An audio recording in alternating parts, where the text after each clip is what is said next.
agenda calls for me, to welcome you when I've done that.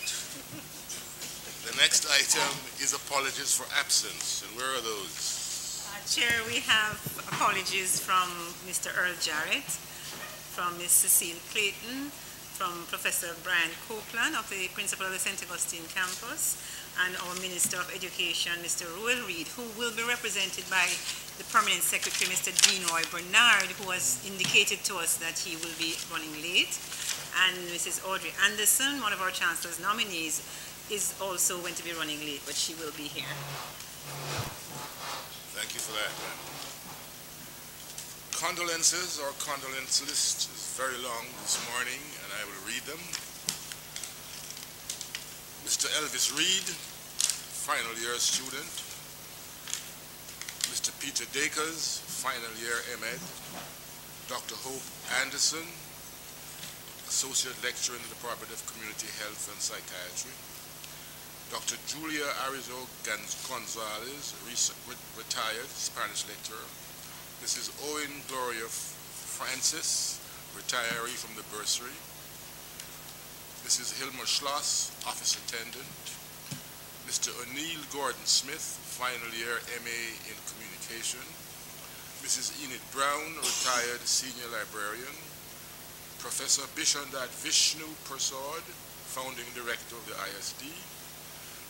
Ms. Cheryl Lopez, lecturer PMS. Ms. Ingrid Brown, first year Norman Manley Law student. Dr. Harold Chan, retired senior lecturer in the Department of Pathology. Dr. Joseph St. Elmo, retired lecturer in the Department of Obstetrics and Gynecology. Mr. Sullivan Golson, divisional manager, Treasury. Dr. Catherine Mitchell-Ferron, assistant lecturer in the Department of Community Health and Psychiatry. Professor Emeritus Mervyn Elaine, retired professor of sociolinguistics. Mr. Anthony Walden, library attendant in the main library. Mrs. Yvonne Brown Price, retired office manager in the Department of Surgery. Sir Dwight Venner, campus council chair, open campus. Dr. Winston Noel Chen, retired senior lecturer in the Department of Microbiology. Ms. Gloria Edwards, retired caretaker of the UWI Cardiff Hall. Ms. Maisie Evelyn Price, retired assistant manager of the University Bookshop. Mr. Vincent Carr, retired storekeeper in the bursary. I ask that we stand for a moment's silence, please.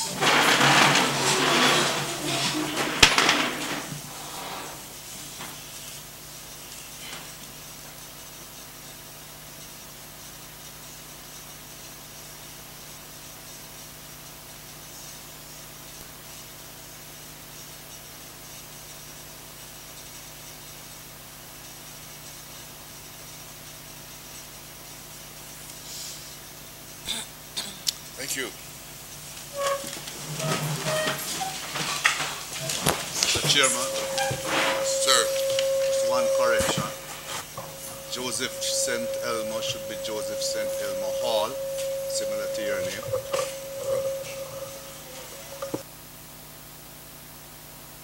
We live on West Road together. So the hall was missing in my notes here, and I apologize for that. I should have known because I know him very well. He's a good friend. Thank you for that, Dean. Minutes of the meeting held on March the 4th, 2016 have been circulated, and we need to confirm them. The minutes of these meetings are very long, and I'm going to try to run through it page by page to see if you have any corrections or changes. Page 1 of the minutes, page 2 of the minutes, page 3 of the minutes, page 4 of the minutes, page 5 of the minutes, page 6 of the minutes, page 7 of the minutes, page 8 of the minutes, page 9 of the minutes, 10, Chair, Yes, sir. I'll take you back to page 8. Page 8. On the comment, response from the Vice Chancellor, Roman 3. Can you use your mic, Registrar, please? Sorry about that. Yeah, on the D, comments, response from the Vice Chancellor. Page 8. Roman 3, UWI was also looking at a new category of professorship called the Professor of Professional Practice. That should be just Professor of Practice. Take out professional. Professor of Practice, yeah. Okay. Change noted. Anything else on 8, 9, 10, 11, 12, 13, 14, 15, 16, 17, 18, 19. Just like, could someone move for the adoption of these minutes as amended? Do we have a mover? Principal, do you move? Yes, so moved. And we have a second, Mr. Cobham. Thank you. All in favor, aye. Opposed, no. I'd like to commend the minute writers. The only change was the word professional, and of course that does not refer to the ability of the minute writers who were to write this many minutes and only have one correction is simply fantastic. So my congratulations to them. The chairman's remarks. I've decided not to have any remarks this morning, and I will reserve my remarks until we come to the closed session, because I am particularly concerned about a variety of things in the closed session. So I'm going to move right along and take us immediately to the principal's report. Chairman, sir. First, apologize for coming in late. Traffic. Would I just like to go back to the minutes? Just one correction. Page 4. Okay, 4 minutes. Top of the page, Roman numeral VI. Where it says Jamaica's first geological map of St. Catherine. I think that should be changed, sir. Geological maps of the country being done from the 1800s. And this should more reflect in terms of revised map of Jamaica. I've discussed this with the principal already and the dean, because this is of concern to the Geological Survey, because they have the rights in terms of approving these things. So we could get into trouble if we put it like this. So this needs correction in terms of revised or update or something of that sort. But they can't say in terms of Jamaica's first geological map. No, this map refers specifically to St. Catherine, as I understand it. Yes, but St. Catherine and the whole of Jamaica, and St. Catherine has been mapped from the 1800s. So we want us in revise Jamaica's geological map of St. Catherine. Is that okay? It's being worked on. That's how I think it should be put. It has been worked on? It's being worked on. Because it has to go through a process. And it has to be worked with the Geological Survey. They have to approve of this. So if it is academic, fine. But if it's being put like this, it's being put as a professional map to come through. Would you like us to suggest some wording for us, sir? Pardon? Would you like us to suggest some wording? What I would suggest is a revised map, geological map of the St. Catherine area is being worked on by the Geology Department. And you want to delete produced by Professor Simon Mitchell? Yeah. I yield. I am not myself an expert, so. Is that okay with council? So the minute will read, revised Jamaica's geological map of St. Catherine. The dean would like to comment. What's that? The dean of the faculty. Dean, yes, sir.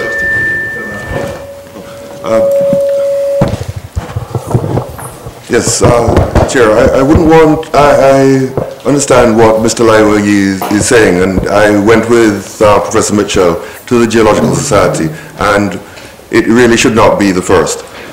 Revised, I think, is fine, but I don't think we should leave Professor Mitchell's name off. I'm okay with that. Okay, Chair, just to say that we will add that the clarification came because this is actually the minutes of what was said. So we'll just add the clarification to the minutes for the record. Okay, we will change a minute to read revised geological map of St. Catherine. Is being worked on? Worked on, I don't like the word, the phrase worked on, contributed to by Professor Simon Mitchell. Okay? Thank you for that, sir. Any other comments and changes? So the minutes stand approved as duly amended. Principal, over to you.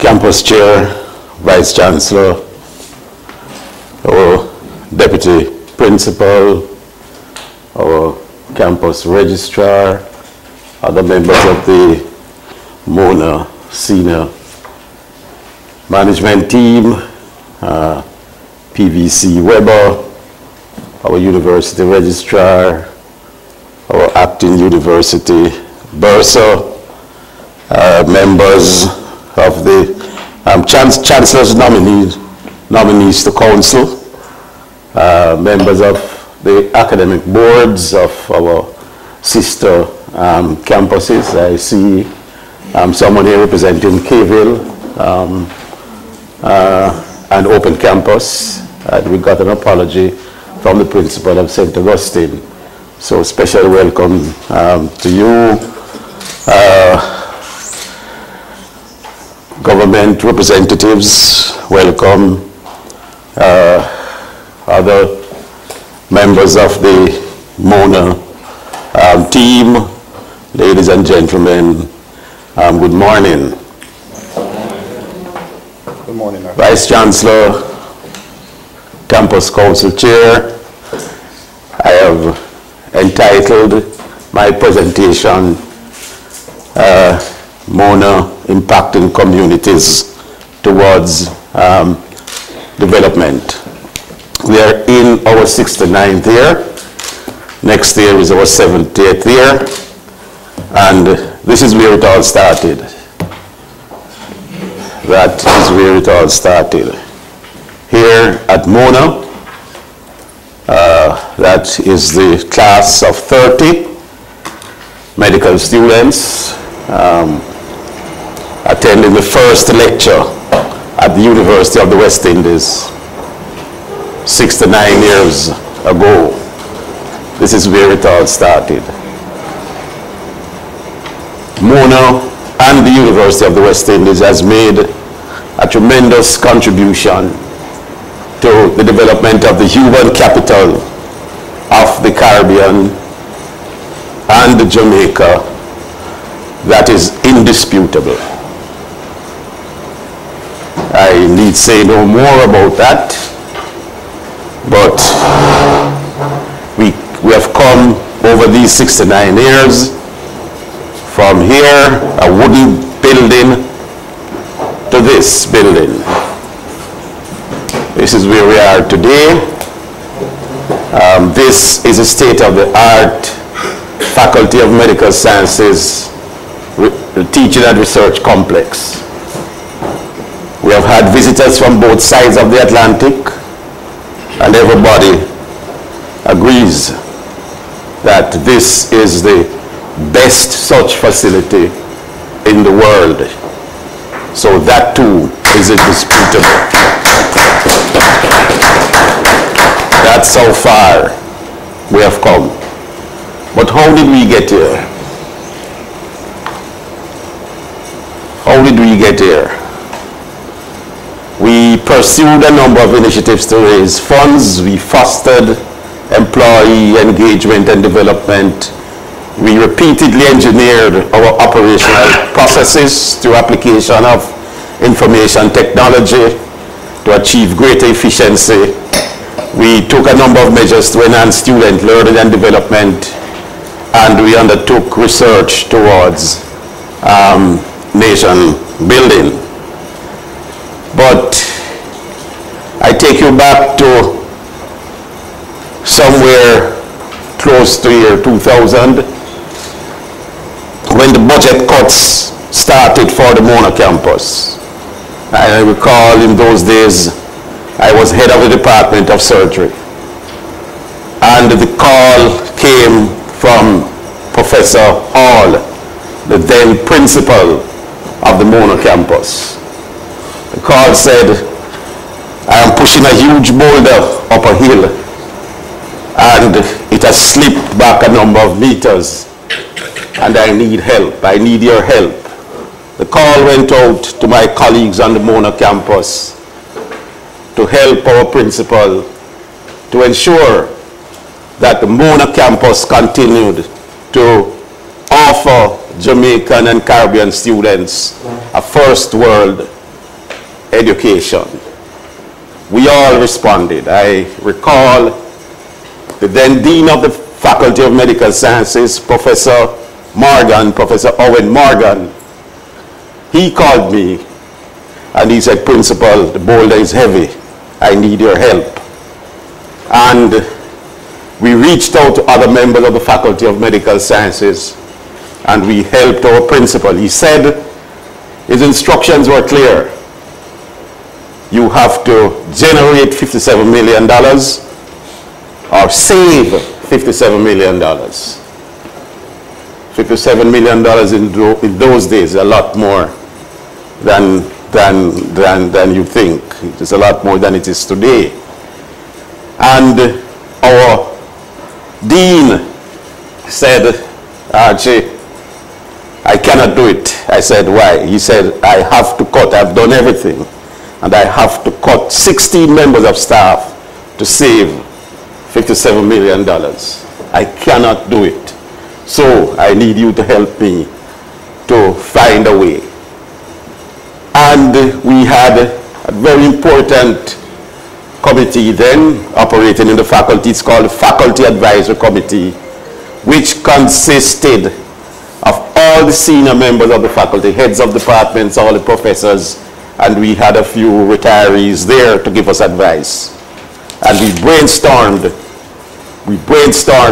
and when we came first with the idea of a full fee-paying program, I recall we were sitting in this room.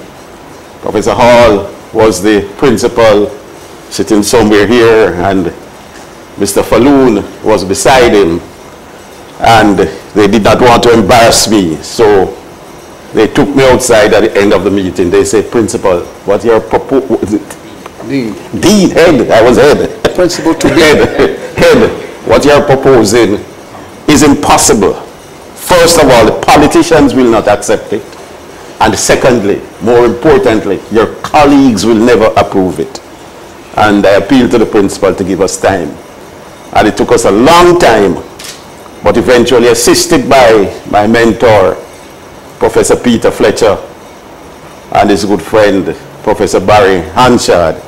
They are the ones who won the vote when, at a meeting of the advisory committee, they supported the proposal. And the rest is history. As it has turned out, we have many fee-paying programs across the university, not only at the Mona campus. And it's certainly, I can't speak on behalf of, probably I can't speak on behalf of the other campuses, but that is what has saved the Mona campus. That is how we managed to continue the uphill climb, pushing that huge boulder uphill to get where we are today. But these are the people who assisted me over the past 3 years. Our Deputy Principal, Professor Cara, our excellent, hard-working registrar, Dr. Camille Bell Hutchinson, Mr. Pierce, our Deputy Bursar, joined us a year or so ago and is doing an excellent job. These are our deans, Some new, some not so new. Professor Warboko, Professor Horace Fletcher, Professor Rees, and the faculties are shown there on the slide. We lost a giant. We lost one of our key soldiers, a general really, in Professor Evan Dugan, because he performed so many tasks and he did so much during his time at the Mona campus. But we lost him. Hopefully he will return to Jamaica when he has completed his time at the University of Alabama. And who has replaced him, I have great confidence. I have a lot of hope in my good friend, Professor Boxhill, that he's going to continue the transformation and revolutionize the Faculty of Social Sciences. Vice Chancellor, he's going to bring them back to the center. And there is Dean McCoy, who left us. He has not yet retired, but he's close to it, and he was replaced by Dr. Leighton Jackson, who we expect great things from. We have other members of the team. Some are present. We have our Student Services Director, Dr. Jason McKenzie, a relatively young man. We have our estate manager, Mrs. Kathleen Sambo. But the point I want to make is that Mona has come this far because there was a time when Mona was slipping. Our enrollment was slipping, and it looked as though we would not survive. Vice Chancellor, Campus Chair, I wish to suggest that Mona has surpassed where it was before the budget cut, and we are now a strong campus with a broad range of programs relevant to the development of Jamaica and the Caribbean region. And our enrollment is at a record high, and therefore, and our finances are stable, as I will show later on in the presentation. But as I said before, we have only achieved this through the hard work and sacrifice of these people, our colleagues, the members of the Mona staff, our members of staff, because they are the ones who they have sacrificed a lot. When I tripled the enrollment in the Faculty of Medical Sciences, we employed some associate lecturers, but the full-time staff remained essentially the same. So we tripled the business and the staff with very small increase in the staff. And they soldiered on. They complained occasionally, but they soldiered on. But across the campus, our people have soldiered on. The salaries are not great. A lot of benefits. The University of the West Indies is a great institution to work for because we have benefits, and it's somewhat compensate for the low salary. But make no mistake, our staff continue to work for this institution, not just for the Mona campus, but for the University of the West Indies. And when I say the staff, I mean all the staff. When I come through the Queen's Gate in the mornings, the first people I see are the gardeners and the sanitation workers, because they are the ones who keep our campus looking beautiful. And when I get to the office, I meet the office attendant who serves me coffee even before the secretaries. The secretaries are at work. And this lady has served many principals. I think she goes back before Professor Layla was principal. And if you go throughout our campus, that is what you see. All our staff members, everyone, has contributed to the success of the Mona campus. And I want to say to those who are present, thank you very much for your service to Mona and to the University of the West Indies. Now, this is how we did it. Those are the topics I've included in my presentation. I will show that we are still providing a world-class tertiary education for Jamaica and the Caribbean. I will show you that Mona continues to be the home of great achievers. We have repositioned our research agenda and are now focusing on research to impact development, especially economic development. We have found a way to fund our operations. Without money, we have resorted to private-public partnerships to improve our infrastructure and to provide the essential support which our students need as they struggle to fund their education. And we continue to engage local and regional communities. I will speak about how we fund the enterprise and how it is that we intend to remain sustainable. Are we providing a world-class education? We certainly are. Those are the enrollment numbers over the past 3 years. And you can see that at the end of last academic year, we stood at 17,882. That's July 2016. But I must bring your attention to this. You know that every time I speak PVC Weber, I speak about this. I've been doing that from 2006. I've been talking about this number here. That is the percentage of our students enrolled in graduate programs. Just about, let us take the average and say it's about 18%, Professor Ilmashiro. I need say no more, because that is not good enough. I do not accept the suggestion that this is entirely because students cannot afford tuition. And in fact, I don't even, it doesn't really matter if that is the case. We are problem solvers at Mona. The presentation will demonstrate it, that we are problem solvers. That's what we do as a matter of course. And we need to find a solution to that problem. Great universities, the percentage of graduate students is around 50%. So if you go to Harvard and Princeton, etc., that's where it is. St. Augustine is at about 30%, which is acceptable, which is a number which is acceptable for good institutions, good universities. So Professor Ilmashiro, this is why I so fairly quickly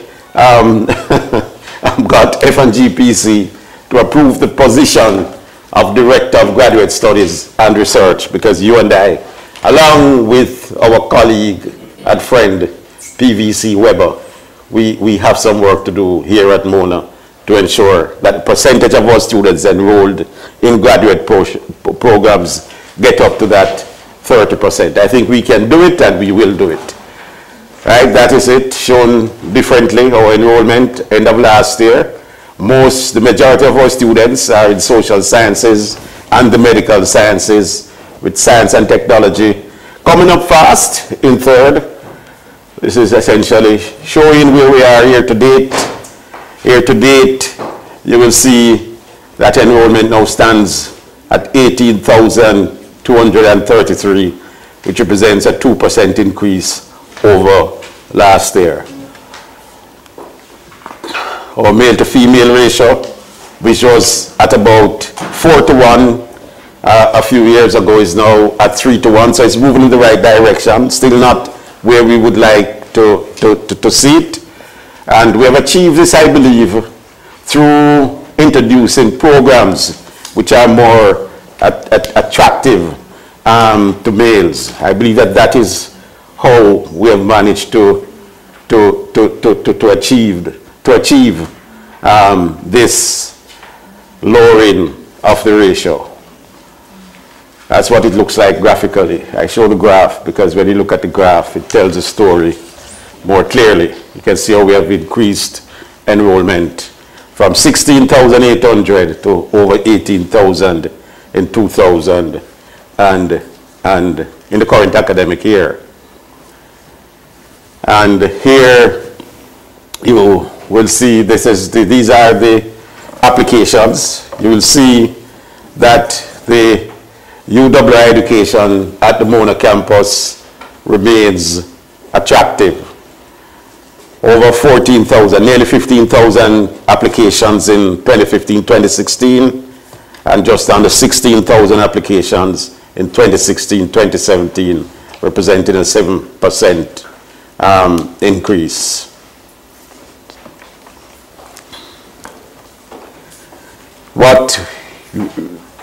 Our student enrollment shows, though, that a few years ago, 91% of the student population were Jamaicans. Now it's down to 89%. Enrollment from other Caribbean countries is now at 9%. Those are contributing Caribbean countries at 9%. And for enrollment from non-Caribbean countries, it now stands at about 1%.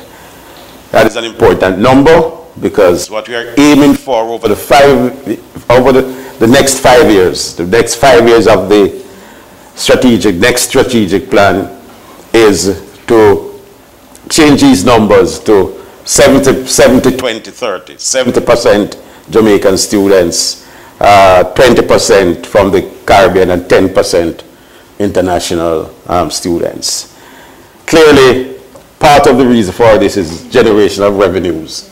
But I keep reminding my colleagues every time that this is not only about generating revenues. It's about improving the educational experience of our students and the general experience and exposure of our staff members. Diversity is important, especially when you're educating young people. So we need people from many countries on the Mona campus. We need people from many ethnicities. We need people from all the religions on the campus. We need gays and straights and people with disabilities, etc. Diversity is important to the educational experience. So that is why that is so important. A few years ago, we were severely criticized that it was said that our programs were no longer relevant, and we responded, and over the years, we have introduced a large number of new programs. And in 2015-2016, those are the programs: bachelor's in librarianship, information studies, and cultural and creative industries, which is a multidisciplinary program. These are very important, along with the bachelor's in film and the bachelor's in animation that Karimak introduced the previous year. These are all very important as we grow the enrollment in the Faculty of Humanities and Education. And it's also important because these are programs which our young people are attracted to, as opposed to our traditional programs. And I had a discussion with a very bright young professor, Professor Matthew Smith, last week, and he's doing great things because he shares my vision and he shares the view that we need to revise our programs. And it's not only in the Faculty of Humanities and Education. These programs need to be revised to make them more attractive to the new generation. And this is what great universities and good universities are doing. So I take no credit for that. I am sure Matthew won't take any credit as well. And this is very important in the Faculty of Science and Technology. We have established the Mona School of Engineering, and those are the engineering programs offered there. At the moment, civil engineering, electrical power engineering, electronic engineering, computer systems engineering, biomedical engineering, and software engineering, which is really through the work of our Vice Chancellor, Professor Hilary Beckles, when he was still principal of the K-Ville campus. So we thank Professor Beckles for that. These are our students, these are our graduates. These are our graduates, just about 3,500 per year. And you can see it's essentially flat. Just about 2,500 graduated with first degrees, and with higher degrees, just about 800 students. That's how they're enrolled across the faculties. These are the graduate students' enrollment across the faculties, and you can see a similar picture to the enrollment of the total student population. So you see that in social sciences, again, leads the way, with humans and education next, and medical sciences closely behind.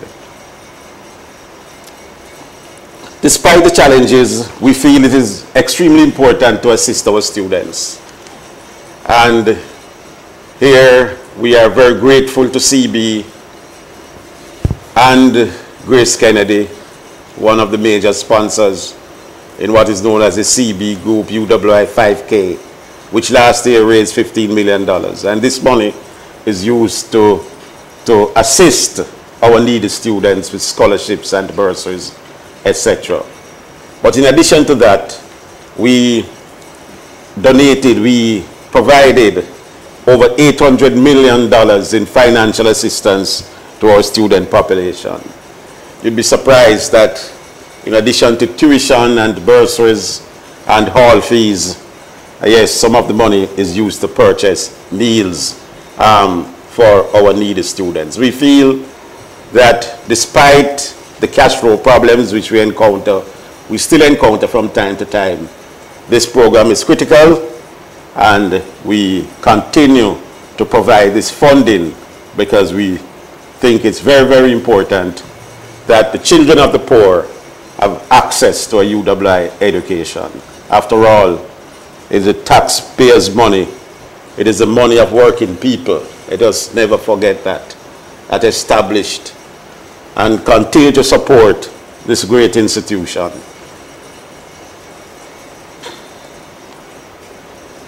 Mona, the home of great achievers. I won't say it this year. You have heard it too many times that we own the Road Scholarship. And here is Shakiba Foster from the Department of Economics. At the moment, she's an assistant lecturer. Holds a bachelor's with first-class honors in banking and finance, and a master's degree in economics with distinction. An outstanding young lady. And we continue to do well in competitions. And I will tell you this is important because the reflection of what we are doing on the campus. The Mona campus has quietly been transforming itself into an entrepreneurial institution.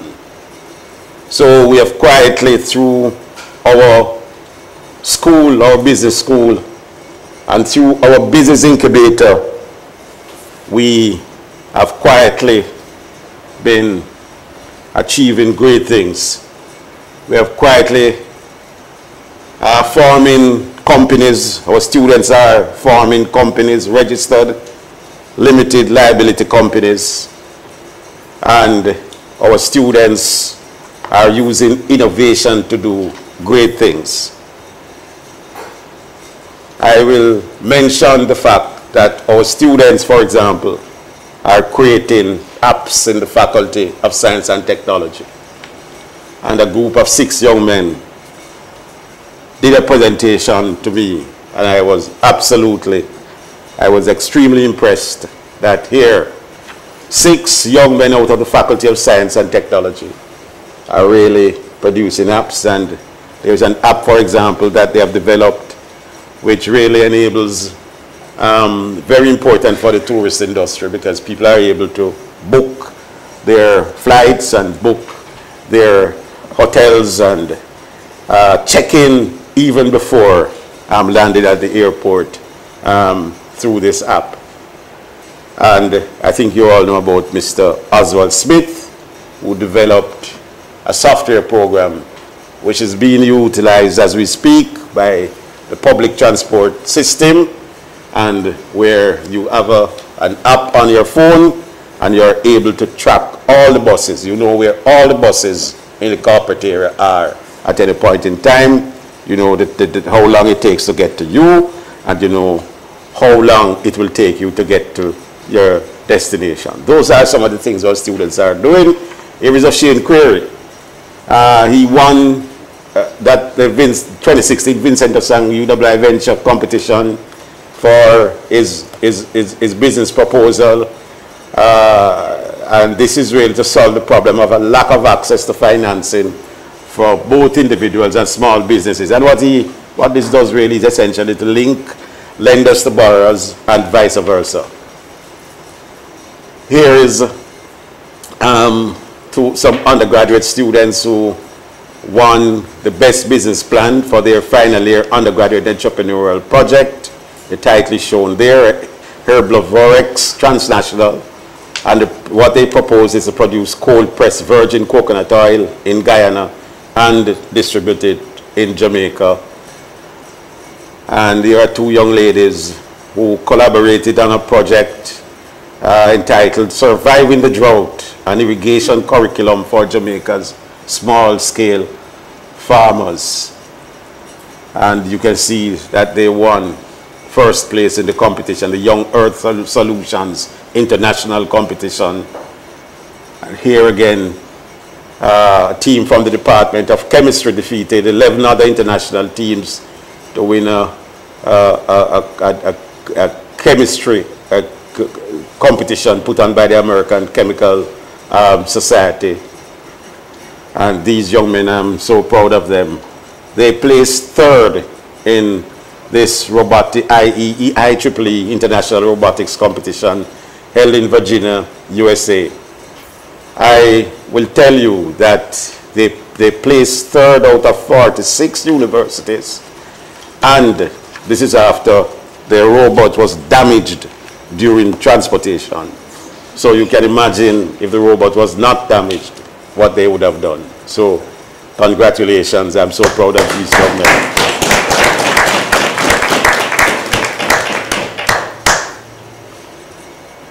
As I said before, several years ago, we decided to reposition our research. The University of the West Indies and the Mona campus has produced most of the research from the English-speaking Caribbean. The records will show that. Recently, we have seen a slight decline, but we are still the leading institution in research in the region. But a lot of the research came out of what I call the bread and butter of research, which will remain important in universities. And this is where a researcher comes up with a research question and seeks answers to this question. He sits in a corner and quietly does his research. The paper is published, he's credited for it, and he advances through the academy. That is how most of our professors were created, and that is the bread and butter of research in universities. But we recognized and we accepted the criticisms, and we saw how a country like Jamaica, despite the fact that we have an extremely bright and talented population, that we continue to struggle economically. And we accepted the criticism, we listened to the noise, and we decided to reposition our research. So what we do now is we have a research agenda which seeks to have a positive impact on our development, including and especially research, economic development. That is what we do. So here, 2016 UWI Research Days, That is the theme, driving development through research and innovation.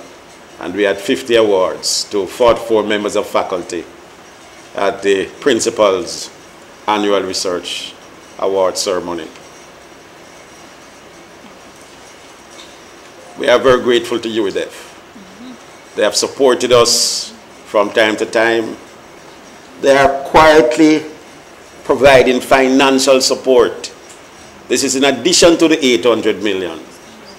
They are quietly providing financial support to our needy students.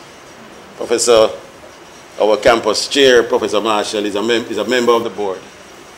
So he will tell you that many students turn up at UWI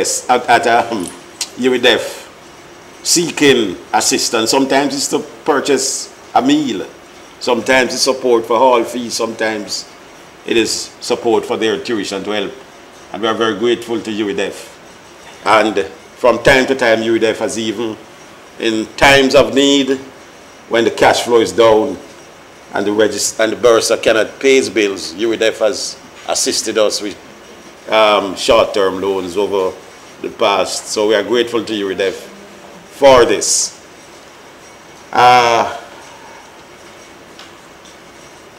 The School of Business is strengthening its research as well, and they now have in place a revolving scholars program.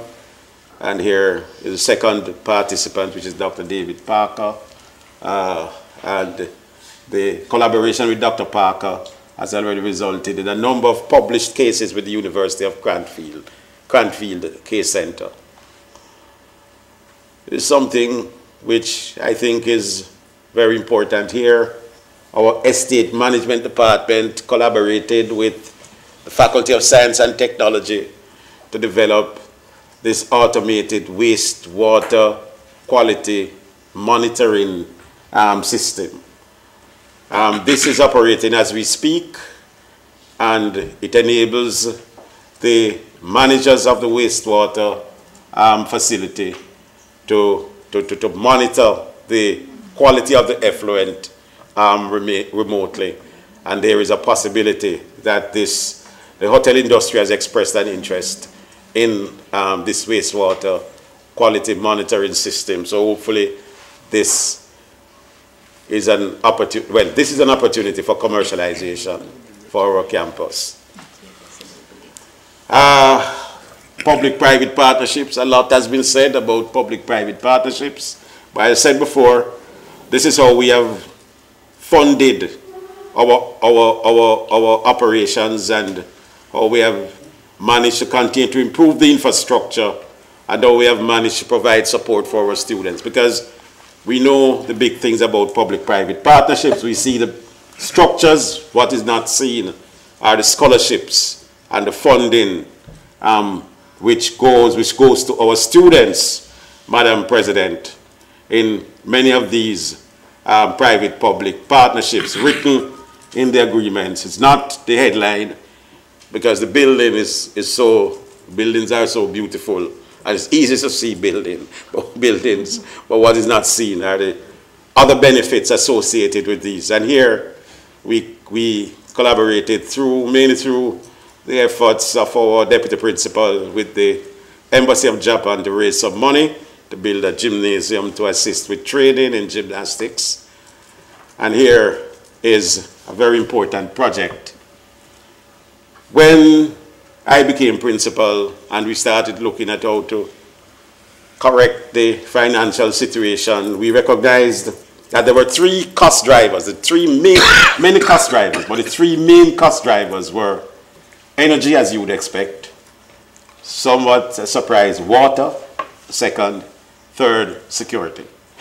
And we have sought to use innovation to address these problems. We need to remember that the campus had borrowed to improve the facilities, the new halls, this school, etc. And really our balance sheet, those who are familiar with balance sheets would quickly see that borrowing money in the traditional way was not on the card. So we opted to go into private-public partnerships. After a long discussion with ministers of finance, after a long discussion with the framers of the first and before our 138 project, maybe the only successful private-public partnership in Jamaica, which is the highway project. And after extensive discussion, I think we have developed a model which can work in universities. So energy. Here is a contract with an American company out of Maryland, Washington, D.C. area, Seabury. And what they intend to do is a simple project. They started out as a simple project. In fact, started out so simple that I wondered what kind of, it didn't really, I felt excited about the savings, but I didn't really feel excited about the project because it's a project where they were going to change fixtures and light bulbs all over the campus and replace them with LED fixtures. But you see, it would save us, the cost of the project, $1.5 million US, but the savings was somewhere between 25 to 30% savings if they were to do it. So we signed a PPP contract with them, and surprise. What is a surprise is what happened subsequently. Because subsequent to that, they brought on board, because I wondered, how were they going to measure the savings? And they provided the answer, because a few weeks after, they brought a team from a cutting-edge technology company, Novida Technologies. And they brought Novida. And what Novida is about to do is to really bring cutting-edge technology to the Mona campus. So they will provide us with a number of dashboards will be distributed all over the campus. The senior managers of the campus will have it on their mobile device and their laptops if you prefer. And you'll be able to look at the dashboard and see the usage in the main buildings on the campus. You will, if an area is using too much energy, you'll be able to flag that and send a team out to investigate. But believe it or not, you will see on a dashboard the year-to-date savings that the campus is incurring. You will see that on a dashboard, and this is cutting-edge technology. There are very few institutions, public or private, in the world. And in fact, the technology at the moment is being rolled out across the United States. So I say that this is important, because what I found is that with many of these private-public partnerships, the agreement is one thing, but what flows out of it, that I will try to demonstrate as I go along. So that is on the cards here, is the much talked about cogen plant. We worked long and hard, and just when I was becoming frustrated, because I don't like failures, we have found a partner in Wärtsilä. It's a Finnish company, a company out of Finland that is partnering with a financial institution out of California, West Point, to fund the completion of our cogen plant. The next slide will show more details of it, that they will install 3 2.7 megawatt engines. There will be some redundancy, or we really need approximately 6 megawatt on the campus, so peak is about 6.5 megawatt. And the engines are dual. The engines are able to use HFO as well as LNG. When this is done, we will be completely off the Jamaica Public Service grid, and we are now paying 19 cents, that is US cents per kilowatt hour, and immediately this will drop to 13 cents, 12.8 cents to be exact, per kilowatt hours, and the savings are shown there.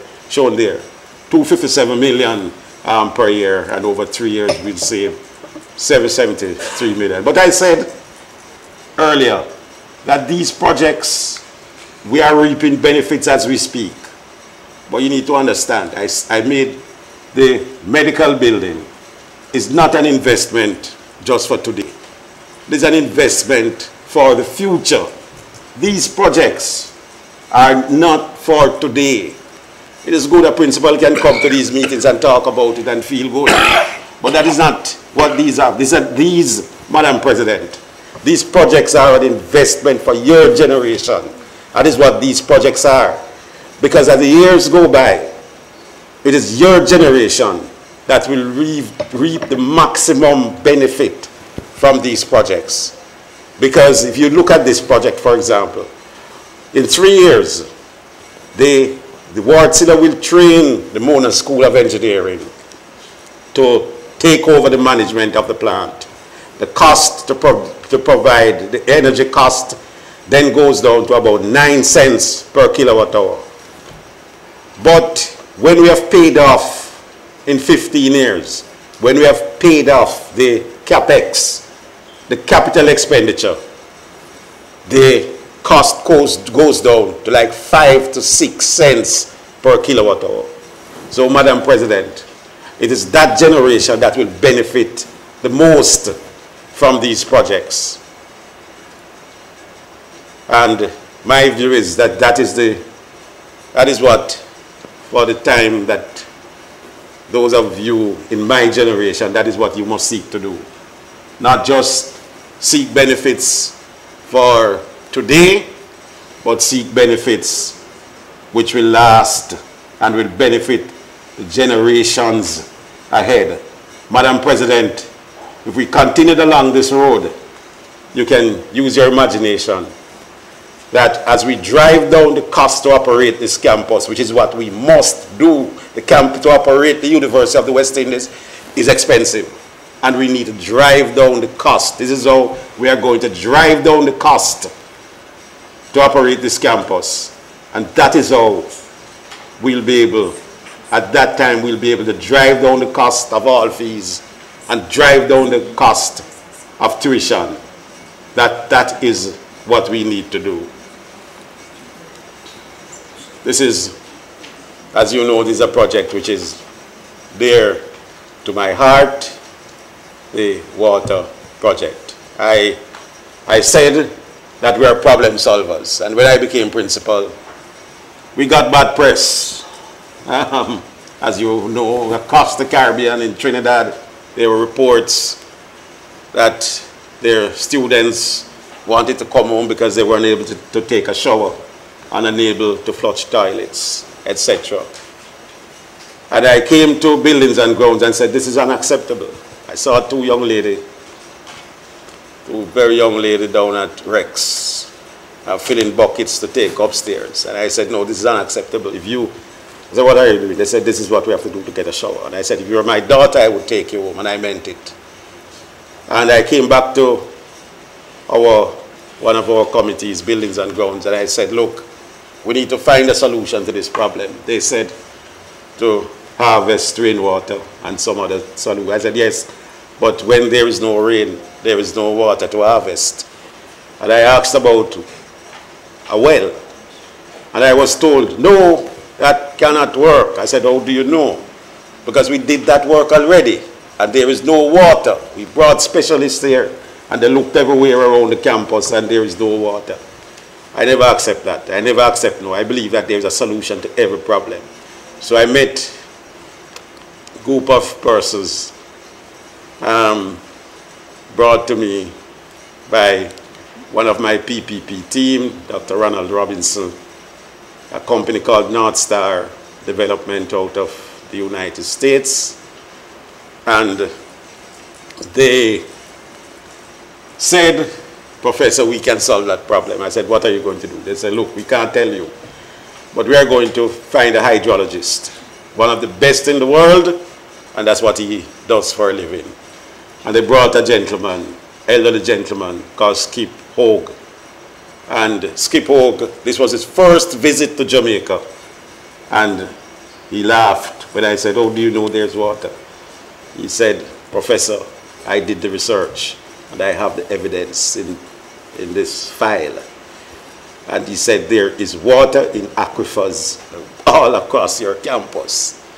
And he was so confident that he convinced North Star to put up $15 million to drill the first well. Okay? And I said to the CEO of North Star, sir, you're a madman, because this is like prospecting for gold. How do you know there's water? And they say, because we have a lot of confidence in Skip. Sophia, how do I get this to right, there it is. Thank you. Right. When he said there was water at 650 feet below the surface, and when he got there, we were worried. And this is why I'm showing this, because that was a happy day for yours truly. When Dr. Robinson and Herman McDaniel rushed up to me in a meeting and said, come, you have to see this, and that is what I saw. Right? At 850 feet, they found water.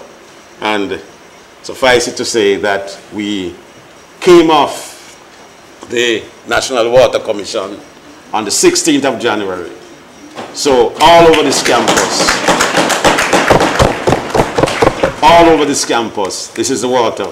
The quality is excellent, is monitored the same way that the Water Commission supply is monitored by the Ministry of Health. And it's excellent water, as good as that you get from the National Water Commission. So we are problem solvers. And because of the need to increase enrollment in international students, I won't go through that again, you know the reason. Professor Shirley had constructed some halls, but I have not said this very frequently, but I had on the table a proposal to bring, I won't even tell you the number, I would just say thousands of students out of Africa. And the question was, where would we house them? And therefore we had to build more halls, and I engaged Kingsley, the highwayman, along with John Lee, and we came up with this 138 concession agreement, which, as I said before, is great for the Bona campus and will be great for the next generation. So far, phase 1 has been completed. Phase 2 has also been completed. Phase 1 is occupying nearly 100% occupancy. Phase 2 started late, so occupancy in that is a little bit down. But then came Irving Hall. The students 2 years ago or 1 year ago, Madam Secretary, can't remember whether it's 2 years or 1 year, do you recall that we were granted by the Council of the University a 6% increase? You recall that here? 2 years. 2 years ago. And the students brought to us some disgraceful photographs of conditions in Irving Hall and in Taylor Hall and in Chancellor Hall, right? Of termites everywhere and everything falling apart, and the bathrooms really in a poor condition. I went and looked for myself, and that is what I saw. And Irving was the worst of all the halls. So 138 had a concession agreement in 3 phases. So I said, rather than give you land for a greenfield operation for phase 3, help me to rebuild Irving Hall. I didn't realize that this would have created the controversy which it did. I believe it's an excellent project. And let me say that we engaged, we had a number of focus groups with all the stakeholders, PVC, Weber, and we thought we had done well. We even had a tour of former Irvingites one morning before we started the demolition to visit the site and see the buildings, and made a commitment to them. I actually went on a tour, 2 tours of the facility myself, and made a commitment to preserve the parts of the hall that they're sentimental towards. I had no idea that it would have created such controversy. But I accept that, because if you're a leader and if you're managing anything and there's no controversy, you're doing something wrong. I am not here to please everybody. I'm here to do what I know is right, and I'm So Irving Hall, the work is to be completed soon. There will be 336 single rooms and 48 double rooms. And notice the third bullet point, that the fees charged to our students will be similar to that charged for the traditional halls. That is what was approved by Mona F&GPC. That is what was approved. And it's about it's $1 billion project. Okay? But that is how we continue to keep Mona great. We're not making it great again because we're always great, and that is what we do. We are engaging local and regional communities, and there I need to show for those Trinidadians, this is the Prime Minister of Trinidad and Tobago. Yes, thank you, Vice Chancellor. When he was inducted in our Prime Minister's Park. And here is a program that we are very proud of, the Mona Township program. It's called now, previously the August Town Township program. This was started by Professor Barry Evans, I believe somewhere before 2006, and it's now managed by that lady we're passionate about, and she's doing an excellent job, Dr. Olivine Burke, that has taken up the mantle. And notice that when we started out on this journey, there were 60 plus murders per year in Augustown. And in 2016, that number decreased gradually. And in 2016, there was no murder in Augustown. So that we celebrated. Our Vice Chancellor joined our celebration at the church service. And in fact, Mona Social Services, which is a non-profit, not-for-profit company which we established to manage this project, received the American Chamber of Commerce Award for outstanding civic leadership in 2016.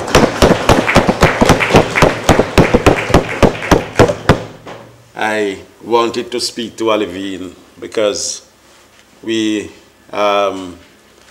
each year we give 9 scholarships to Augustown and Mona Common. 7 to Augustown, 2 to Mona Common. And I believe to date we have given 58 scholarships. And some of these students have now graduated, many with first-class honors degrees, Professor Shearer.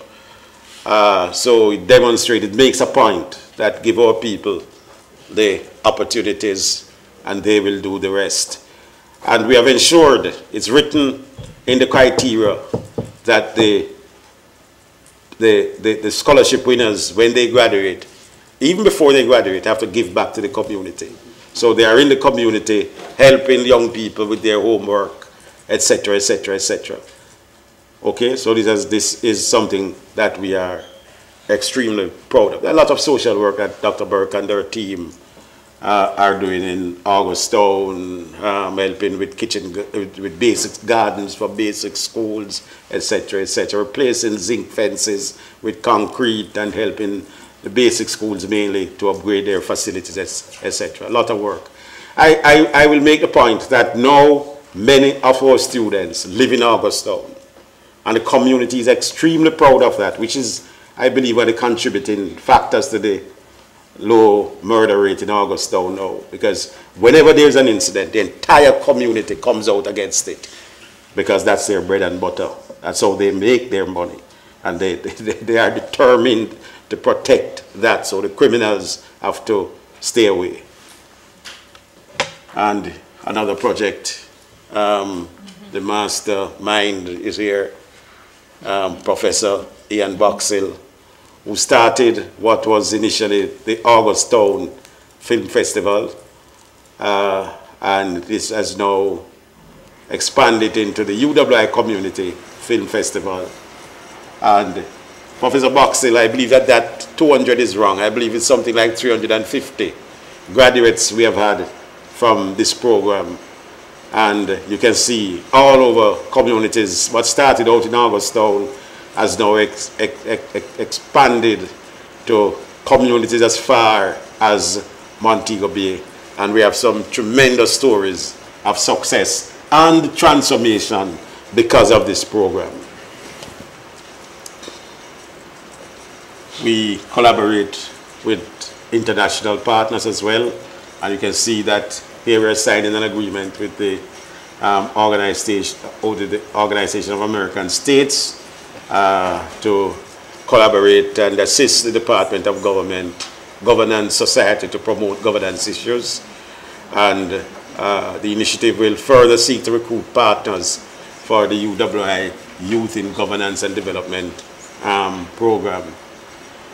And as you would expect, we're a university, we're an academic institution, so we have a plethora of conferences, lectures, and symposia, too numerous to be mentioned here. I've just mentioned a few, and here you see our Minister of Science and Technology, the Honorable Andrew Wheatley, who is one of our own with his PhD out of the Faculty of Science and Technology. In fact, before he became minister, he worked with the lady in the middle, Professor Asimota, and to her left is our former colleague, Professor Morrison, a UWI product, who is now chairman of the committee, it's a Committee for Science and Technology, the National Committee for Science and Technology.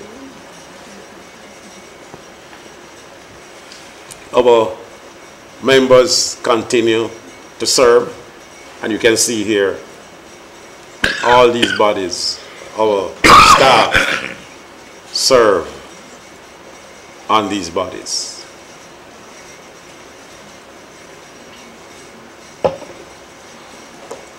Well, how do we achieve how have we managed to achieve all of this? How do we, right? And there is no tremendous amount of science in this. It's here. We reduce and contain costs, and I told you how we identified the main cost drivers. I spoke about water and energy, but we are doing pretty much the same with security to bring the cost down. That's the third cost driver. When we took a decision not to start any capital projects before the funding has been identified. That's what we do. At the same time, we are growing revenues and growing I spoke about our fee-paying programs. We are constantly looking for opportunities to increase our fee-paying programs. This is an interesting slide because it shows the blue line, the blue bars shows government contribution. We are thankful, let me say, extremely thankful to the Jamaican government and the governments of the region for the funding that we get. And let me lay it on the table that every month that check from the Ministry of Finance in Jamaica comes to us, and that is what we use to pay salaries. So this is very important to us. So even as we recognize the fact that it now only accounts for 28% of our expenses. That's that blue line there. And you can see how tuition, that brown or orange line, has been flat, essentially flat. And look at that gray line. That is how we achieve success through that gray line. You can see the slope of and it now our campus, what we call campus enterprise, from all the commercial activities and our fee-paying programs, etc. Now accounts of 54% of the cost to run our lovely campus. Our researchers are doing their part, and you can see the growth in research grants, 1.4 billion in 2015-2016, almost twice what it was, well, more than twice what it was the previous year. And here, our student receivables, we are very sensitive to the needs of our students. our students, our Jamaican students mainly, live in Jamaica, as you know, and the Jamaican economy has not been doing well. And therefore, when Jamaica is struggling, they too struggle to fund their education. So you can see total student receivers 4.8 billion, but 1.3, you could easily remove 1.4. In fact, I'm sure Mr. Pierce our Deputy Bursar will tell you that is probably lower as we speak, because that is money owed by GATE, student loan in Jamaica, and for scholarship, etc. So, right, the most important number here is the 2.4, which is what is owing by current students. So, we are fiscally responsible, and therefore we are managing this, because this has to be managed to bring the receivables down. At the same time, we are seeking assistance to assist. We mentioned the CB 5K before. We mentioned the assistance from UWI and and all the other private companies. Total Jamaica, that we have a PPP arrangement with, JPS offering scholarships and internships, Ernst & Young offering scholarships and internships to our students. So we have a plethora of private sector companies, private sector of Jamaica and the region, and even beyond the region, have come on board to assist the Mona campus in a very, very meaningful way. So we were able to negotiate an arrangement with the Bank of Nova Scotia to provide funding of tuition for some of our full fee paid programs. And of course, I said we have to be fiscally responsible, and we have to manage the finances of this country. We have to manage taxpayers' funds, and therefore students with outstanding balances are not allowed to select courses for the new academic year until they have cleared the balances, and the students with delinquent accounts are charged a 1% fee, and we are now registered with the Credit Bureau. As the trend in government contribution, essentially flat. That 6.5 billion that you see here is really because of the retroactive salary that the government paid for us. So that is really, don't expect to see that every year. It's nice if it continues at that level, but don't expect that. You can see that our enrollment is growing faster than government contributions, and you can see the graphs have now crossed.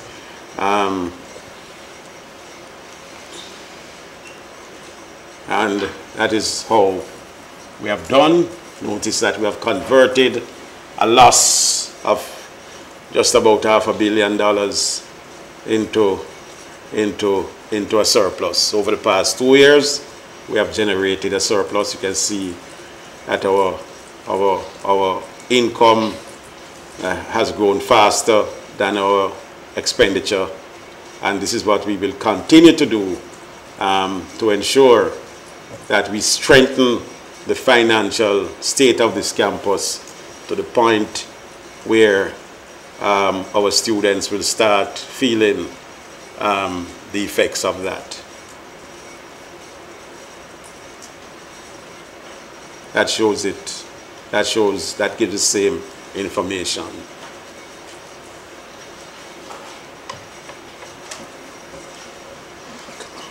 All right, so that is what we have been doing, but this has to be sustained going forward.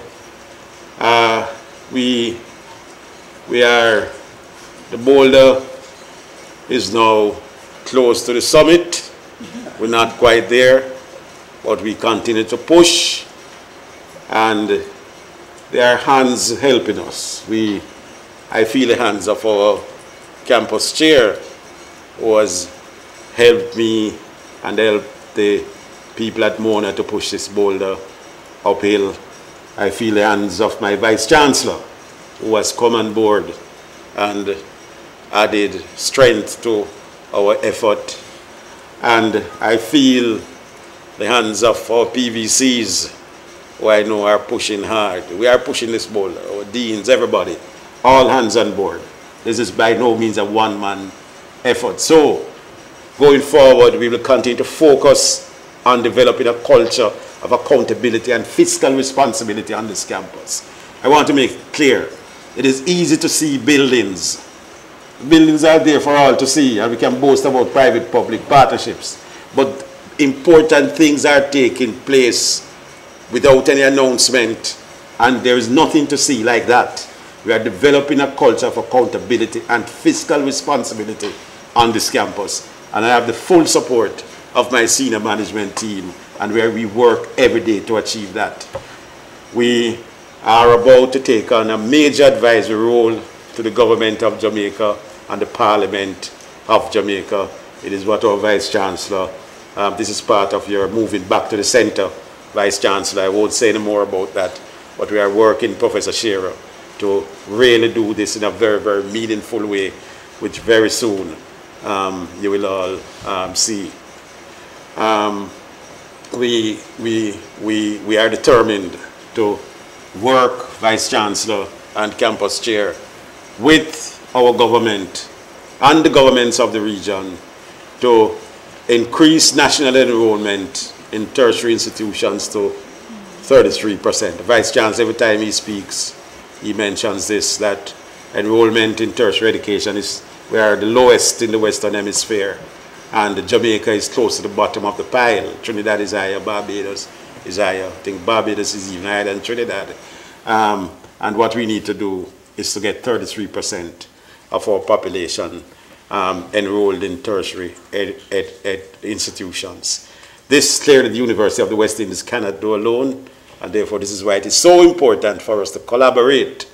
UTech is not our competitor. UTech is our partner in tertiary education, and we are working with the institutions across Jamaica to ensure that our young people, especially those between 18 and 34, are enrolled and get a tertiary education, whether by face-to-face or by distance. But this is something which we must do, and I feel confident that we will be successful.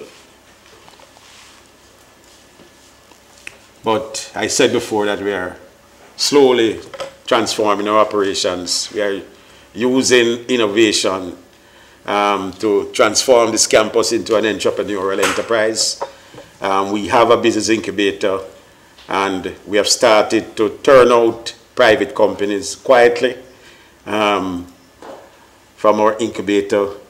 You will recall that a few years ago we commercialized the cardiac simulator, which I believe was the first product to be commercialized coming out of UWI research. And I will tell you that in the months ahead, we are about to roll out commercialize two other products, which I won't mention here. Suffice it to say that one of these products has the potential to save foreign exchange for the government of Jamaica and the people of Jamaica. And we are working with the School of Engineering, Professor Rees. I think you are probably aware of that project, which I'm excited about. It is really to produce a substance which is used extensively in the food industry, and it's also used even in the petroleum industry, suffice it to say. So those will be rolled out in the near future, in the months ahead. We will continue to use innovation to solve problems on the campus, but not only on campus, but in Jamaica and across the Caribbean region. We clearly must increase the percentage of international students. I spoke about that before. And we will continue to develop and expand the infrastructure through private-public partnerships. And mention the fact that we have now about to sign a contract. We have approval from MonaMedia and GPC and University and GPC, and we are working on the technical details of this contract that will be signed very soon. And we expect that within about 12 to 15 months, the cogeneration plant would have been completed. We are struggling and determined. I want to thank the people in my office who, unknown to everybody, work real hard. We work real hard to develop these partnerships. At the moment, I have given them a mandate. I've said, look, I need to build the auditorium and the student center.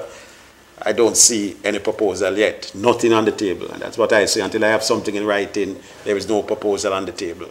And I think we are very close now to find a way using innovation to build the auditorium and the student center.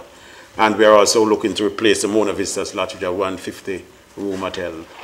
We lost a partner in one of the major Chinese firms, but as we often do, we meet a bump in the road, we get thrown off the horse, we get back up and proceed, because it is not about Archie MacDonald, it's about the people of this country, it's about the people of the region, it's about the taxpayers who funded this institution, and it's really just giving back.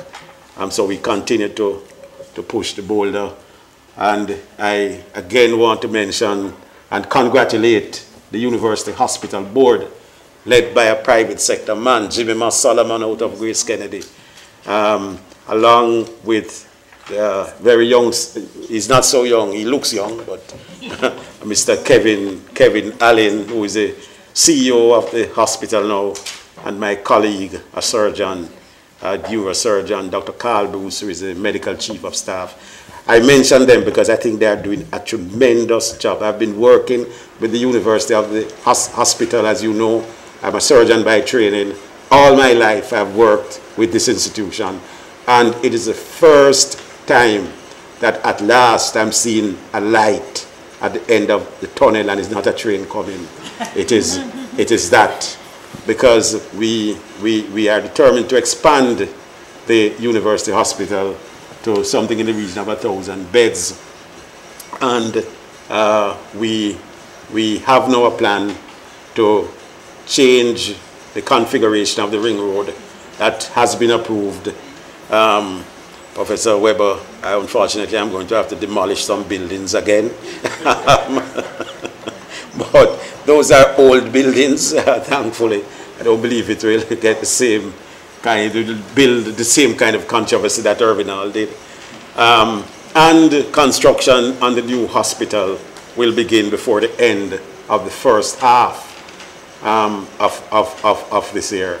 The plans are being drawn, and we will get the necessary approvals, and also approval from it has to go all the way to the cabinet of Jamaica.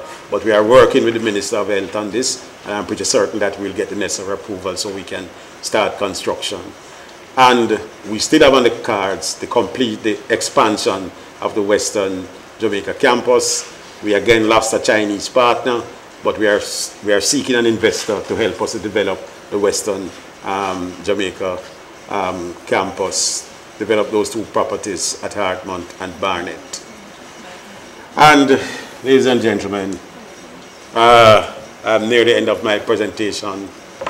I said before that this gentleman, our campus chair, Professor Marshall Hall, he has served us for over 10 years. He has provided outstanding service to this institution for over 10 years.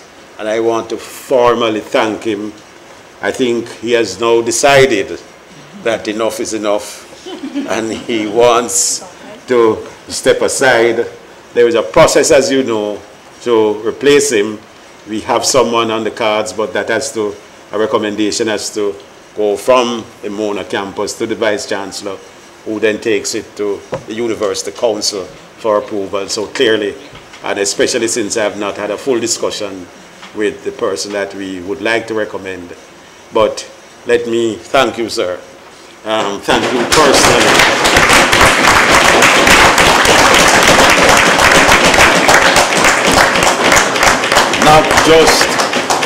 Not just for your service to Mona, but for the assistance which you gave me over the past 3 years, quietly and silently, without fanfare.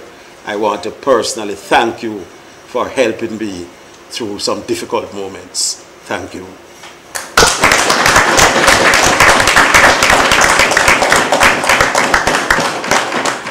So, as we push this boulder up the hill and we are nearing the summit, there are many hands on board, many, many hands.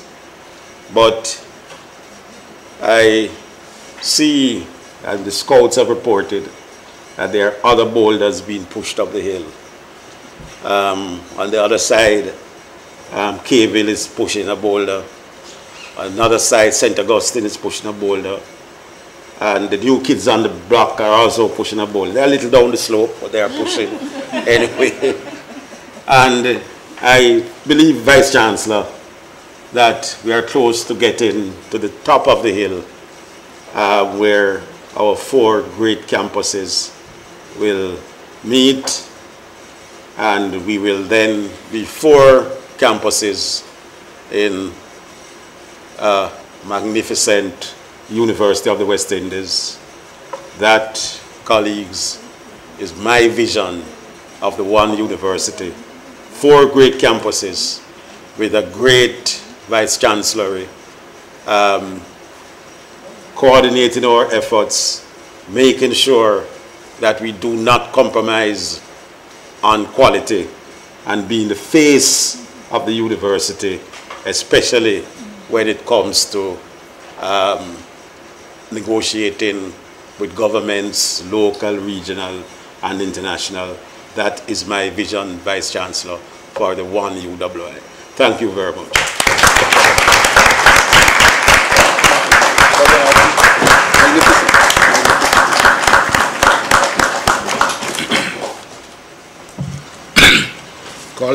Colleagues, just a few comments, if I might, Principal. I have some very sad news, and the sad news is, as hard as you push, you will never ever reach the summit. And that is because, as has been demonstrated, our university continues and will always continue to grow. One of the fascinating things is that we can no longer speak of town being separate from gown, because what the principal has demonstrated here today is that the town has clearly met the gown, and both are happy. For me, the boundaries of the university are the boundaries of the region, and I think that is a concept that we need to let our governments understand. I am particularly sad this morning that the government representatives have not been here to hear this brilliant presentation. And Principal, if you will allow me one last attempt, I will do my utmost to try to get together both members of the private sector and members of the government to hear some version of what you presented here today, because I think it is absolutely vital and essential for all to understand that while the teaching of students progresses, while scholarship progresses, the university is about advancing knowledge, it is about training, it is about dealing with culture. And these are things that when people speak of the funding of the university, they sometimes forget the breadth and competence of what we are. So thank you very, very much, Principal. The reason why I said nothing is because I realized the Principal would have had a lot to say. And our next set of remarks is by our esteemed Vice Chancellor. The Vice Chancellor is always exciting in his remarks. And so, Vice Chancellor, I will ask you to bring remarks. And as I said last time, brevity is the soul of wit. Over to you, sir. Thank you Thank you so much, Campus Chair, my principal, and all colleagues. Very good morning. Very good morning, everyone. Chairman, I appreciate your strictures. Historians are wont to be, if not long, to sound long, and I will do my very best. But before I begin, though, colleagues, I wish everyone to give the principal another warm round.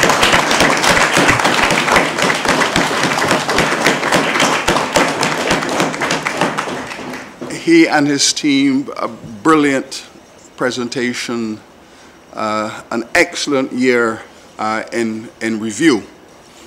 I appreciate the fact that our principal has historicized the journey of this magnificent campus, beginning, as he has said,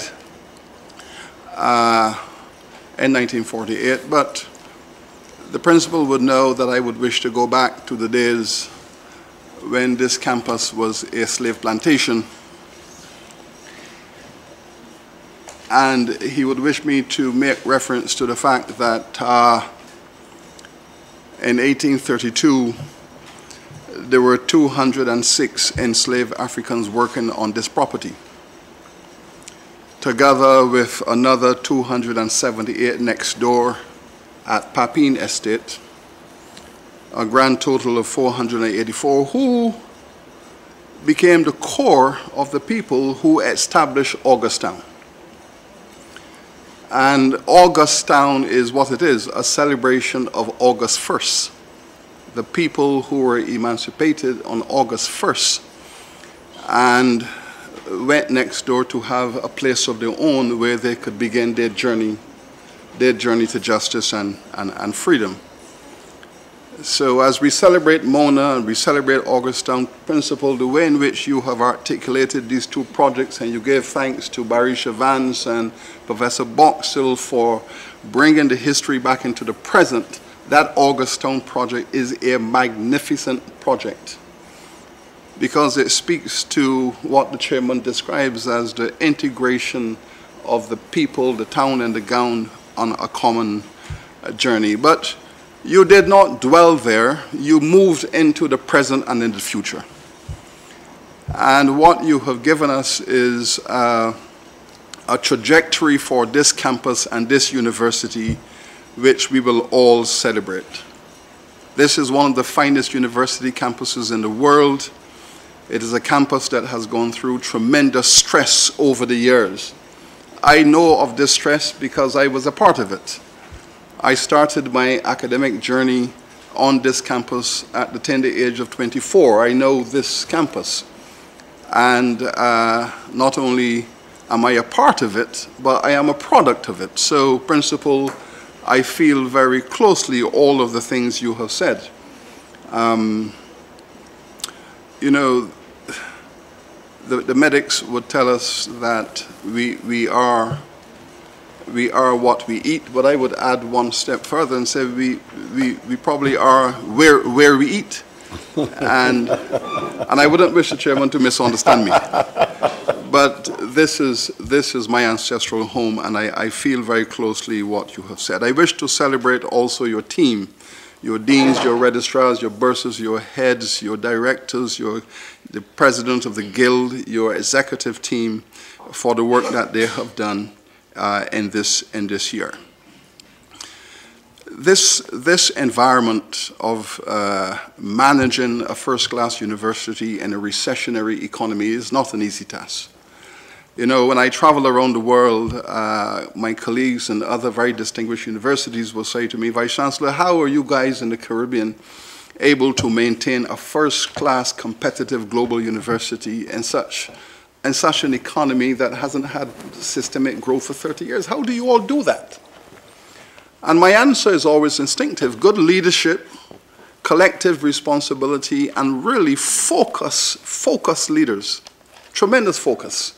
And what you have given here in your report is illustrative of that focus of a team hard at work with a clear sense of responsibility. And principal, I love your concept. I respect you as a principal because you're the kind of man who says no to those who say no. And when people tell you no and you said no, I'm saying no to your no, I like that. I like that because you cannot run an institution within a culture of no. Because no is really a reflection of a restrictive imagination that needs to be expanded by someone who says, the knowledge as you are in possession of it says no, but we need to go beyond your knowledge and find a yes. And that is how I think we ought to proceed, and this is what you have done. But what we have heard from the principal this morning is really the articulation of what I would like to describe as the evolving MONA model. And this model the principal has presented, we must not take for granted. We have to package this because let me tell you, as I said, when I travel around the world and I go to the developed countries and they speak of their universities, they marvel at our success. But at the same time, I also travel to universities in developing countries, in economies similar to our own, and difficult fiscal and financial environments similar to our own.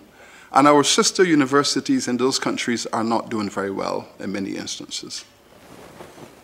And we can see why. Because oftentimes when I scrutinize what is going wrong in some of these institutions, it comes back to one fundamental question, the quality of leadership.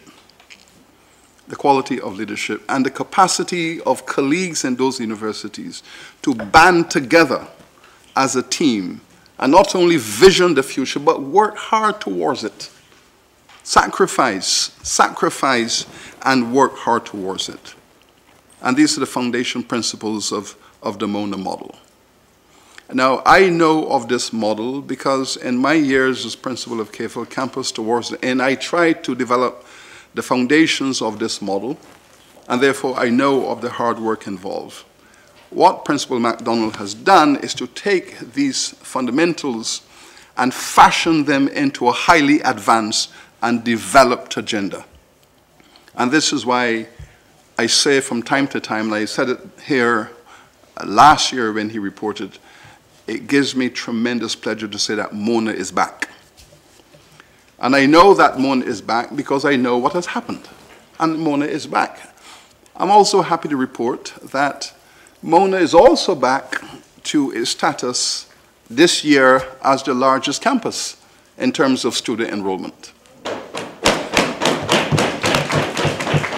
St. Augustine had moved ahead in the recent years, but I see that our sister campus at St. Augustine has leveled off while MONA has grown in the last 2 to 3 years.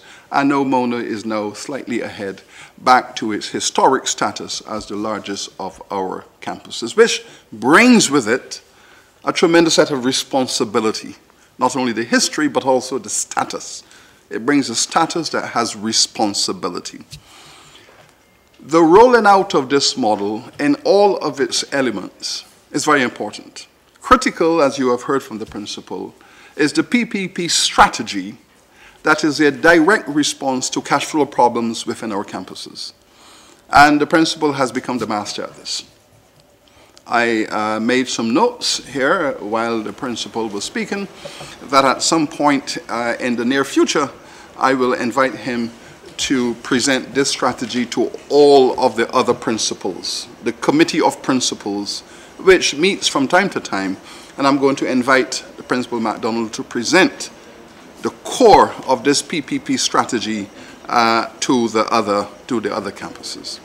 It is no easy task to confront your strategic situation, to analyze it accurately and effectively, and to say, listen, this is the revenue streams, this is our expenditure, they are going in wrong directions, we need to take some action. Energy, water, we need to act. And to confront those costs. The cogen plant is a revolutionary concept. When I saw the water gushing from the ground, I was so proud, but I felt how happy I would have been, even more so if the water was black.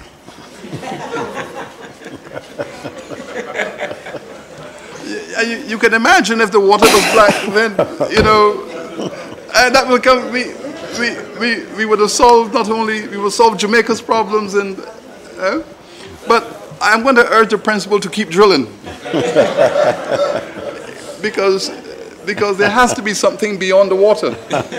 Let us keep drilling, principal. We might find, but to reduce the per capita cost, the unit cost of a campus, to drive down that per capita cost with a view to translating that into lower costs for the students. This has to be a vision to be pursued, and what we have heard here is a pursuit of that. And principal, you must be congratulated for taking these hard decisions. It is true that managing in a developing country is not a walk in the park. Managing in our university is not a walk in the park. One of the first lessons I learned in this very room some 35 years ago when I came here as a Mona rep on the Mona Campus Council, sitting in this room, Bunny Lela used to say, managing a campus is not a beauty contest. You're not here to look beautiful, you're here to get the job done. And it is not easy. You will encounter certain kinds of opposition, and it's important to, as you have done, to segment the nature of the opposition. Some of them you must heed, some of them you must learn from, and some of them you must, quite frankly, ignore. And I think you have found the right balance. When we celebrated Research Day, Professor Shearer, that magnificent presentation of Mona's intellectual capacity to take the Mona campus and present it in its full glow and magnificence to the public, I was so thoroughly impressed with that Research Day. But you know what saddened me? Was the fact that the next day or two, the headlines in the media were about the students' protests in respect of the fees of dormitories. After you had presented the innovation of the campus, you had presented the potential for industry, academic partnership, for economic transformation, all of the research which has been done that needs to be industrialized and commodified to drive the Jamaican economy and the regional economy, all of that magnificent display of Mona's capacity. And the media put it all aside and focus on the conversation between the principal and the president over the fees. It was heartbreaking. And I wish to take this opportunity to urge the media to give us a hand. Give us a leg up. We need the help of the media to get this message across. We need the help of the public media to speak of the work which is being done by this campus. The principal, we took a team down to the Economic Growth Council to meet with the Honorable Michael Leachin and his colleagues to declare the commitment of this university and this campus to finding ways in which to drive this economy out of this recessionary space. We believe that we have a central role to play in that process. The principal gave that commitment. I was able to endorse and second this. This is what our university is being funded to do, to enhance the well-being of everyone. But while we are committed to the process of economic growth, we are equally committed to the process of social growth. As a university, we cannot give a hierarchical distinction between economic growth and social growth. We need to have these two issues placed squarely side by side.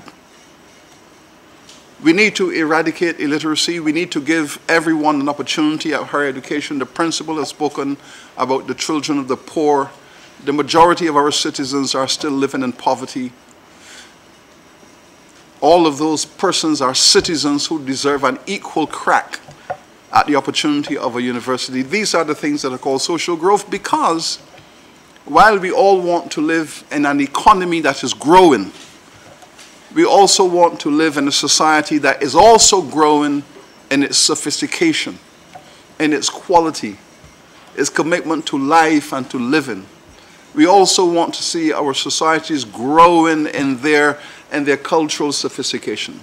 So yes, we need the growth of our material structures. We also need the growth of our social structures. The principal has laid out a balanced interpretation of these needs.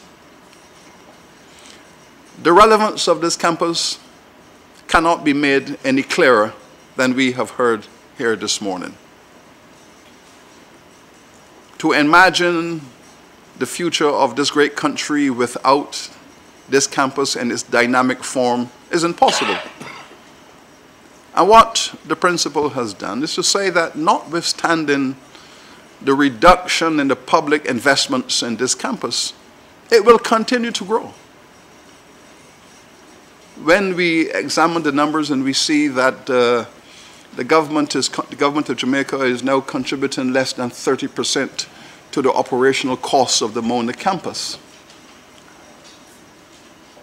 and yet the campus is expanding and it's growing, its intensification of its research agenda is growing, its global agenda is growing.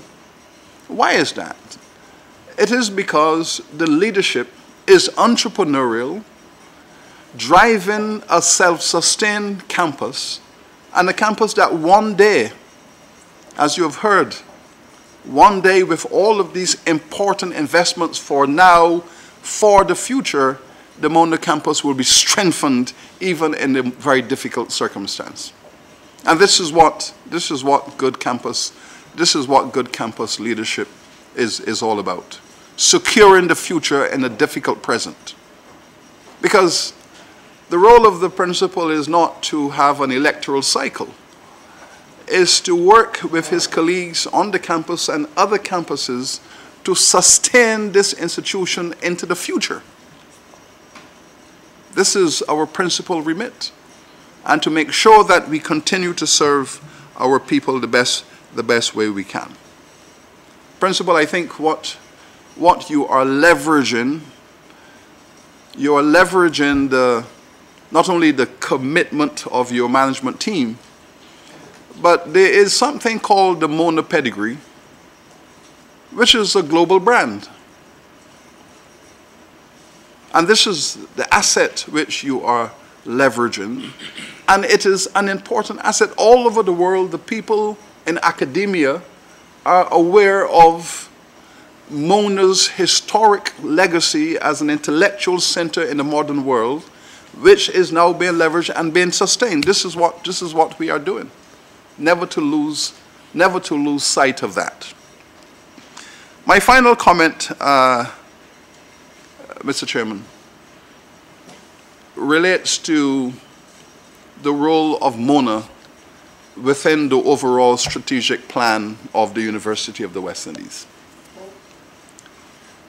We are moving through in the next month to the University Grants Council, where our budgets will be presented for final approval, and then we will move to the Council for the approval of the next strategic plan 2017-22, which is carrying the concept of rekindling economic and social development in this region. And I wish to take this opportunity to thank PVC Williams for the magnificent work he has done in framing, designing, and rolling out our strategic plan 2017. Thank you so much for that work.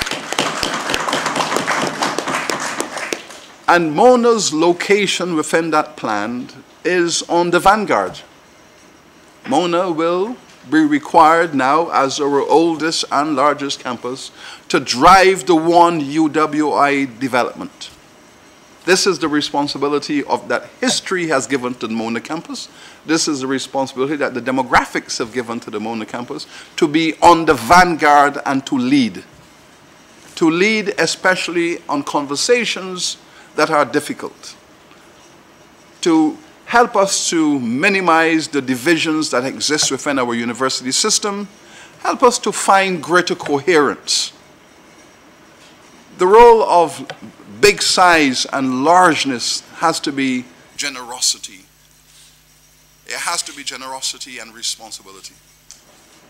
Principal MacDonald, we know that you have shown this, and this is what you represent, and this is the essence of your presentation here this morning. It is a magnificent report of a principal and a team who are focused.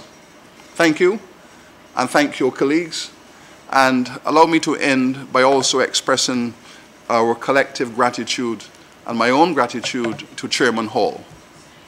Chairman Hall has, yes, given 10 years of sterling service in this capacity. But I remember him when I was a young academic here nearly 40 years ago, when he was a stalwart in the Faculty of Social Sciences. And I used to attend as a young man seminars that he gave and participated in, and his voice is a legendary voice on this campus and this university. Some people used to mischievously call him the Banana Man because he was so dedicated to Jamaican agriculture, to farmers, to workers. If you can't feed yourself, you cannot grow. And his language was legendary. Agriculture is the source of self-sustainability and self-reliance. If we had all listened to him and implemented what he had said, many of the problems that we are faced with now in this country and region we would not be confronting. Eating healthily, eating things that you grow that are of quality. I'm sure our colleagues who are doing research in the hypertension, the diabetes, and all of this bad food that has taken control of the Caribbean palate, that we would have avoided some of these challenges. So, Chairman Hall, we thank you for your service as the chairman of this campus council and the leadership you have given to your colleagues, but we also thank you for being a magnificent university man over these decades. We thank you. We do not take these contributions, such as yours, for granted. We celebrate them. Thank you very much. Thank you, everyone. Thank you very much, Vice Chancellor. At the risk of getting myself in trouble, I would say that fake announcements and fake news can sometimes get us into trouble. But again, thank you very much for that. My task today is to try to get us all out of here by 12:30. It is now 10 past 11.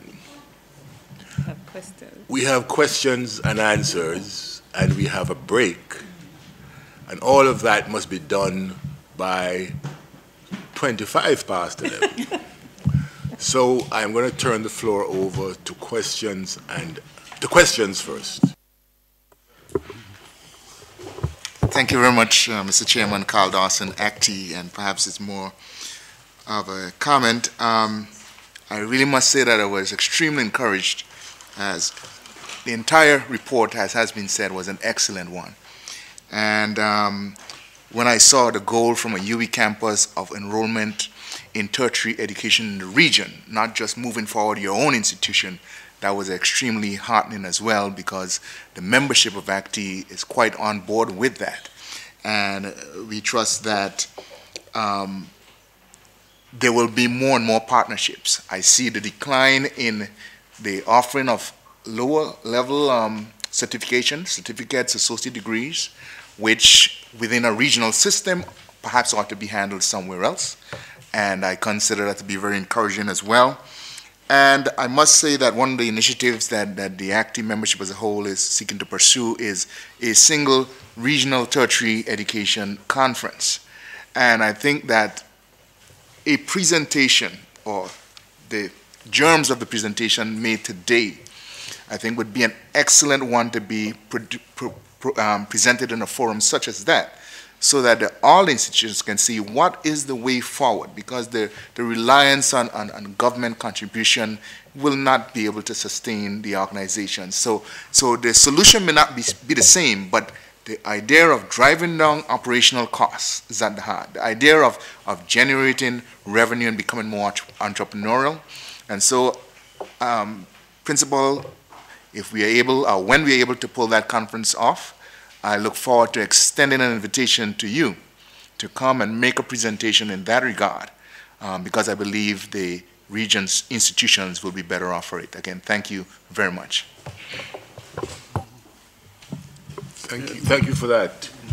While you fashion your next question, I was remiss in not formally welcoming the representatives from St. Kitts Nevis and the British Virgin Islands, as well as the representatives from the, my registrar reminds me always, Cave Hill and the Open Campus. Anything else I have left out, registrar? Not yet. Not yet. Okay. But again, welcome. Yeah. Yes, sir. Let me also join in congratulating the principal on an excellent presentation as usual. I think we need to give him a new title. He's well deserved, and the Vice Chancellor also commended to it. I think he should be our chief visioneer. Excellent visioneering work has been done. Brevity, Chairman, I'm going to put my finger with regard to research and development, graduate studies. I think the key word when you think in terms of graduate work and stuff should be relevance. I think if we're not relevant to our clients, to our customers, to who we're serving, we're irrelevant. And so I think that in terms of the graduate programs should be relevant in terms of the needs of the people who are going to use them. Because many times I've heard, and I've had conferences where the supervisors, the professor would say, well, we do research in terms of what we are interested in. My God, I pay you to research what you are interested in. It should be the other way around. You should know what it is that I need to be able to do research in that area, and that's where you'll get the buy-in. So I think that we need to carry the word out more in terms of the research and what we're doing to the people who need help. And I think that's where we need to bridge the gap. We have a passion with regard to water, and you've done a fantastic job there. And this is something I've been trying, as the registrar knows, for a long time. I brought bursaries and stuff for research in that area, but it was not accepted. I think it was too early. We needed to have the visionary that we have now. But water, I think, is a key for Jamaica and for the region. And we're not doing enough research in that area, and the university should be providing and preparing the people to deal in terms of water resources management in all of its activities. And I won't get into the black stuff because oil and gas is something that is dear to my heart, but it is going on, and it will happen. Those are my main things, and the MONA model, I think, is a magnificent one, and our current principal is really carrying that tradition strong. Thank you for those comments, and to anybody else asking a question, the principal will say that he already understands that you think his presentation was brilliant. And so, any more questions? No, Chairman, no question really, just a comment.